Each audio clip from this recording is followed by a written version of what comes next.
नमस्ते। थर्ड आई में आपका स्वागत है। आज हमेशा की तरह, हर दिन की तरह आज भी लोकसभा नहीं चली। लोकसभा में अभी तक जो भी हुआ है उस पर बिल्कुल साफ दिखाई दे रहा है कि सरकार बैकफुट पे है।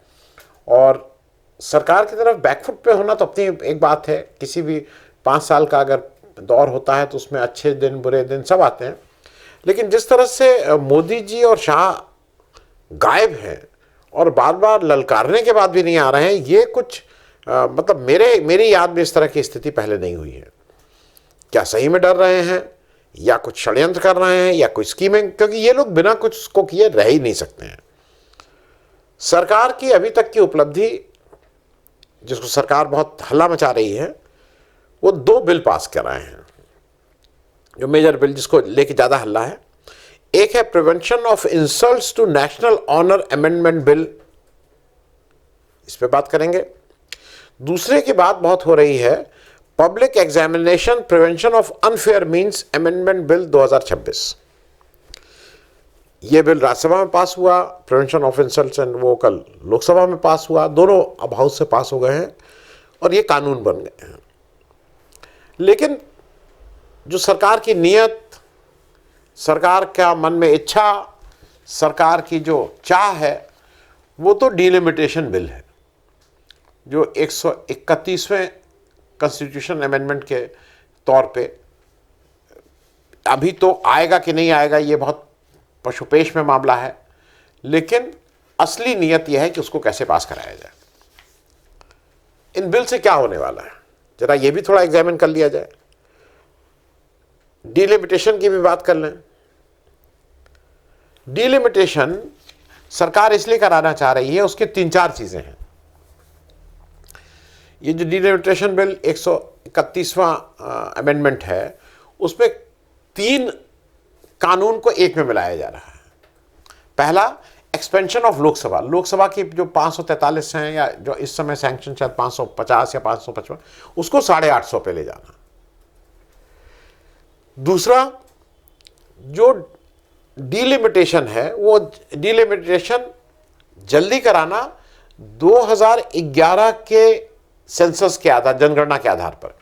कायदे से हर 10 साल पे सेंसस होता है, तो इस समय 2021 के सेंसस के आधार पे होना चाहिए। 2021 का सेंसस किया नहीं है, तो 2021 का सेंसस जब हो जाए तो उसके आधार पे होना चाहिए। लेकिन सरकार को इतनी हड़बड़ाहट है कि वो कह रही नहीं, पुराना 2021 के आधार पे हम कर लेंगे। अरे भाई, जब कर ही रहे हो तो बिल्कुल लेटेस्ट करते। और तीसरा, जो एक कानून ये बना चुके हैं, महिला आरक्षण बिल, जिसके द्वारा संसद में और विधानसभा में सब जगह 1/3 जो टोटल स्ट्रेंथ होगी वो महिलाओं के लिए आरक्षित रहेगा, उसका इम्प्लीमेंटेशन। ये 3 को एक साथ 3 in 1 कर रहे हैं। लेकिन ये भी जरा समझने वाली बात है कि डिलिमिटेशन में, देखिए, डिलिमिटेशन की जो मुख्य समस्या है वो मोटे तौर पे 2 समझ लीजिए। सरकार ने डिलिमिटेशन कहीं कहीं किए। सरकार ने डिलिमिटेशन असम में किए, सरकार ने डिलिमिटेशन जम्मू कश्मीर में किए। और इन दोनों जगहों पे जो क्या समस्या आई, इन दोनों जगह पे समस्या ये आई कि सरकार ने अपने मनमाने ढंग से, जब डिलिमिटेशन हो रहा है तो मान लीजिए पहले 10 सीट थी, अब आपने उसको कहा कि 15 सीट किया या 10 का 10, तो आप तो पॉपुलेशन बेस्ड कर रहे हैं ना, तो सब पे एक पॉपुलेशन होनी चाहिए। अगर एक जगह की पॉपुलेशन कहीं की, मान लीजिए टोटल पॉपुलेशन 30 लाख है और 10 सीटें हैं, तो 3-3 लाख सब में हो। ये मैं मान सकता हूं कि मान लीजिए कोई आबादी तो कहीं 2,90,000 होगा, कहीं 3,10,000 होगा, 2,80,000 होगा, 3,20,000 होगा। लेकिन ये क्या कर रहे हैं असम में, एक जगह 3 लाख का की भी एक विधानसभा, एक 18 लाख की भी विधानसभा, कुछ इस तरह से मनमौजी कर रहे हैं। दूसरा, कोई भी डिलिमिटेशन में जो क्षेत्र है, विधानसभा क्षेत्र या संसद, वो एक कंटिन्यूटी में होना चाहिए। कुछ यहां, कुछ वहां, कुछ इस जिले में, कुछ उस जिले में, जहां मन चाह रहे हैं वहां कर रहे हैं। मूल रूप से क्या कर रहे हैं, खास करके मुसलमानों को टारगेट कर रहे हैं कि सारे अल्पसंख्यक कि वो इस तरह से डिलिमिटेशन करेंगे कि जो आज जो 10 कंस्टिट्यूंसी में अलग अलग वोट करते हैं, उनका इन्फ्लुएंस होता है, उसको कोशिश करके कम से कम कंस्टिट्यूंसी में लाए। एक में ही ले आए, लेकिन मान ली 2 में ले आए, अब उसकी ज्योग्राफी कुछ भी बने, उसका नक्शा कुछ भी बने, वो 2 जिले में जाए, 3 जिले में जाए, उससे कोई मतलब नहीं। मुख्य रूप से करना ये चाह रहे हैं। ये जो बिल पेश हुआ था अप्रैल में, इस पर चर्चा हुई और ये संसद में गिर गया था। तो फिर क्यों लाए? ऐसी कौन सी जल्दी है? और मतलब अभी क्यों? देखिए, इससे पहले यह भी जरा समझ लीजिए कि इस समय स्थिति क्या है। संसद की इस समय 543 की उसकी स्ट्रेंथ है, 3 लोग नहीं है, 540 की स्ट्रेंथ है। तो 540 का मतलब ये हो गया कि 2/3 मेजॉरिटी आपको चाहिए लोकसभा में पास कराने के लिए। 2/3 का मतलब 360। 540 में 360 लोग आपके पक्ष में वोट दें, विपक्ष में 180 हो सकते हैं। तो अगर विपक्ष में 180 की जगह 181 भी होगा तब भी बिल नहीं पास होगा, और आपका 360 की जगह 359 रहेगा तब भी बिल पास नहीं होगा। एनडीए के आज की तारीख में ये सब सारी तोड़ फोड़, टीएमसी को तोड़ दिया, शरद पवार की एनसीपी को तोड़ दिया, सब कुछ तोड़ने के बाद आज की तारीख में 318 सदस्य वहां हैं। 318। जो इंडिया गठबंधन है उसमें आज की तारीख में 184 है। तो 318 360 से कम है, और 184 जो विपक्ष है जिसको 181 चाहिए इसको गिराने के लिए, उससे ज्यादा है, 184 है। जो अदर्स हैं वो 38 है, 38, और जिसमें डीएमके 22 और आम आदमी पार्टी 3 है। मैं इन 2 ही का नाम ले रहा हूं क्योंकि ये 2024 के इलेक्शन में ये इंडिया गठबंधन के पार्ट थे। आज रहेंगे नहीं रहेंगे ये नहीं मालूम, लेकिन ये 2 लोग पार्ट थे। अब इसका मैं इन दोनों पार्टी के ऊपर आऊं उससे पहले मैं कि ये इस समय पास होना क्यों मुश्किल लग रहा है। एक सूरत मानी जा रही है। सूरत ये मानी जा रही है कि अगर 318 को 2/3 मान लीजिए, इफ 2/3 इस 318, तो 1/3 कितना हुआ? 159, टोटल 477। 477 का 2/3 होता है 318 जो एनडीए के पास है।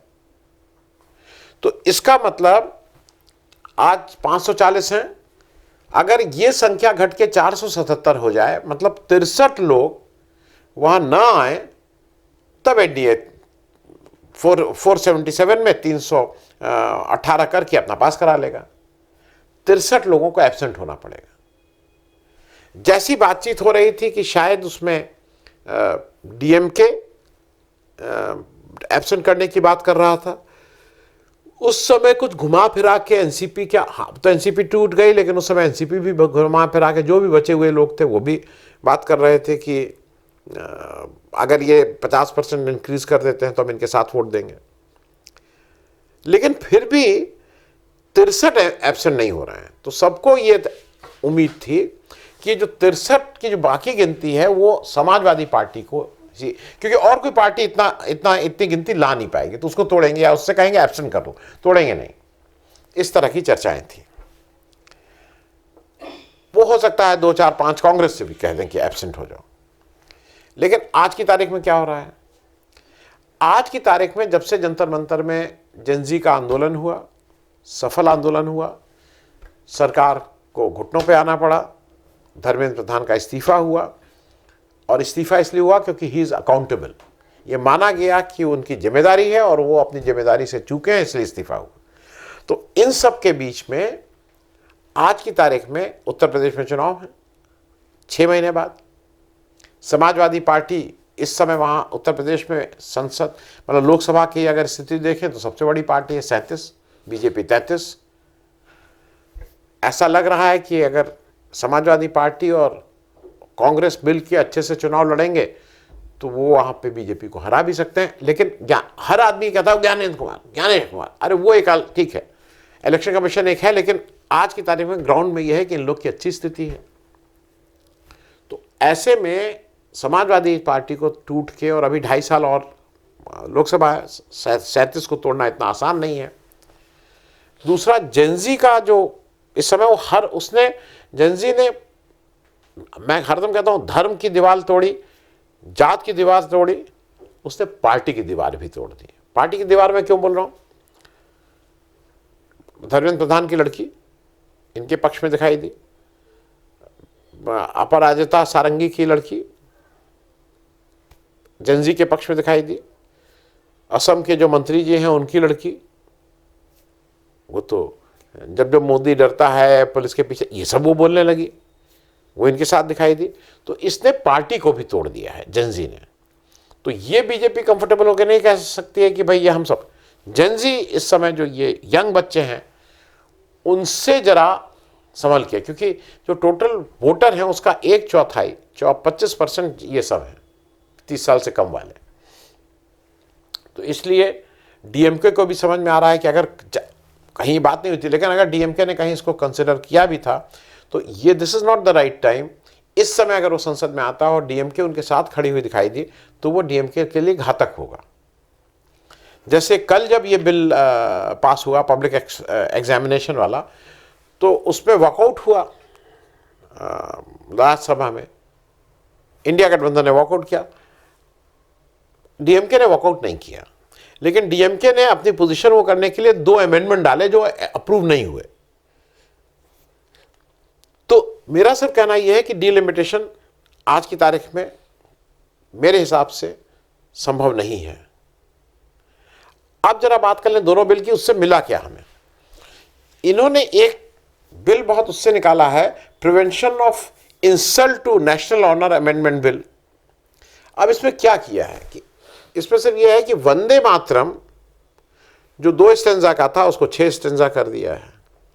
उसके पीछे का इतिहास ये है कि जो बाकी 4 स्टेंजा थे वो देश के उस समय के जो भी डिसीजन मेकर्स थे उन्होंने इसको ठीक से सुना और उनके हिसाब से, इवन जो लिखे थे उनके हिसाब से केवल 2 स्टेंजा ऐसे हैं जो पूरे राष्ट्र को संबोधित करते हैं, राष्ट्र को इंस्पायर करते हैं, बल्कि 4 स्टेंजा में मुसलमानों को कुछ चीज़ों पे कहीं ना कहीं आपत्ति है। और उन्होंने इस बात को करते हुए कहा कि सिर्फ 2 ही स्टेंजा रखे जाए, बाकी 4 स्टेंजा। अब बीजेपी को तो वो सारे काम करते हैं जिससे मुसलमानों को दिक्कत हो, तो अब बीजेपी कहती है नहीं 6 स्टेंजा पढ़े जाएंगे, और अगर कोई इसका वो करेगा तो उसको 3 साल की सजा दे दी जाएगी। इंसल्ट, टारगेटेड केवल मुसलमान है। मैं एक चीज सिर्फ पूछ रहा हूं, अच्छा ये इस पे ये 15 मिनट में पास हो गया, लोकसभा से 15 मिनट, टोटल बहस 15 मिनट चली।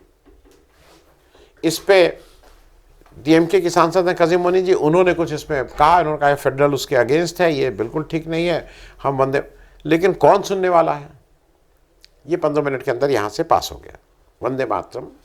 अब आपको मैं एक चीज़ और जरा जानना चाहता हूँ, आपको क्या लगता है, ईमानदारी से बताइएगा कि बीजेपी के जितने 240 सांसद हैं उस 240 में कितने लोग, अपना गेस आप करके रिमार्क में लिखिएगा, कितने लोग 6 स्टेंजा का वंदे मातरम,